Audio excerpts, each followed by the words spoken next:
I still don't like seeing my words in print. It makes me want to reach for a pen and start striking things out.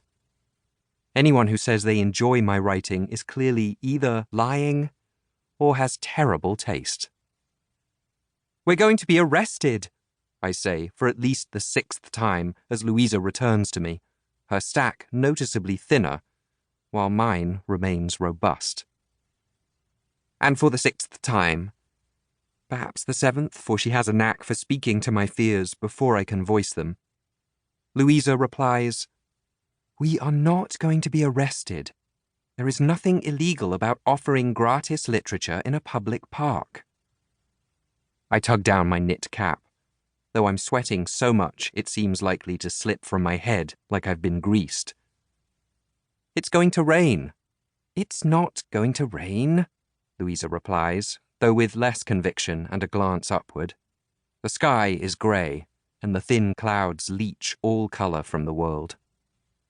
The park around us looks like a charcoal drawing, the skeletal tree branches smudgy from the London fog. We could have picked a fairer day, one with more ramblers out along these trails, feeding the ducks or playing lawn games, so that every approach didn't feel like such an event.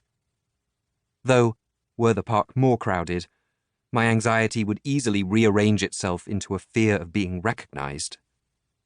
Even though my father is currently at our home in Cheshire, all gossip, like the proverbial roads to Rome, finds its way back to him. The news that his only son was handing out a radical leaflet calling for the closure of his primary charitable cause, the St. James Workhouse, will reach him before the week's end. A tall man with a greatcoat pulled tight around him passes us. He's walking quickly, head down, but Louisa still thrusts a pamphlet at him. "Support the closure of the St. James Workhouse, sir." He spits at her. She manages to dodge, and it lands on the path at her feet, foamy and yellow, like an uncooked egg. "Arsehole!" Louisa shouts at the man's back. "Bitch!" he returns, throwing a lewd gesture over his shoulder without turning. "Very creative." She shoves a strand of hair from her eyes, then, like nothing happened, steps into the path of the next pedestrian. "Support the closure of the St. James Workhouse. I have a pamphlet." This man pauses. "You want money for it?" "No, sir," she replies. "It's yours to take, free of charge. A plea for reform from a new and exciting writer who goes by the name John Everyman."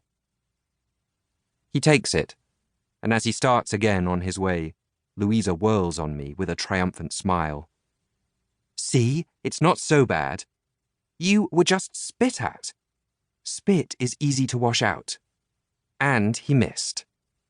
She gestures victoriously at her still clean skirt. She's dressed much plainer than I'm accustomed to seeing her. Her usual silk day dress has been swapped for a neckerchief and a rough cloth short gown pinned over a grey wool skirt. Her cardinal cloak feels almost violently red. It puts the ruby stone on the ring I gave her for our engagement to shame. My own attire is driving me mad. After months of wearing nothing but morning clothes in black and grey, any sort of colour, even the unobtrusive browns and olive green I'm currently sporting, feels garish. The collar of my shirt is so tight I can't breathe right. Or maybe it's the buttons on the waistcoat.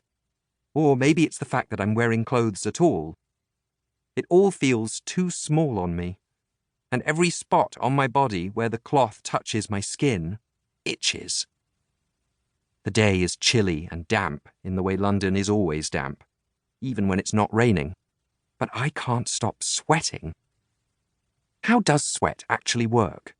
Does it leak out of every pore simultaneously? Because that feels like what's happening to me. Is there a point at which I will have expelled all the sweat from my body and start dripping blood instead? I try to resist checking the front of my shirt. But if I don't, it will be all I can think of. And maybe I am bleeding, in which case I really need to know. Adrian. I look up, and Louisa is watching.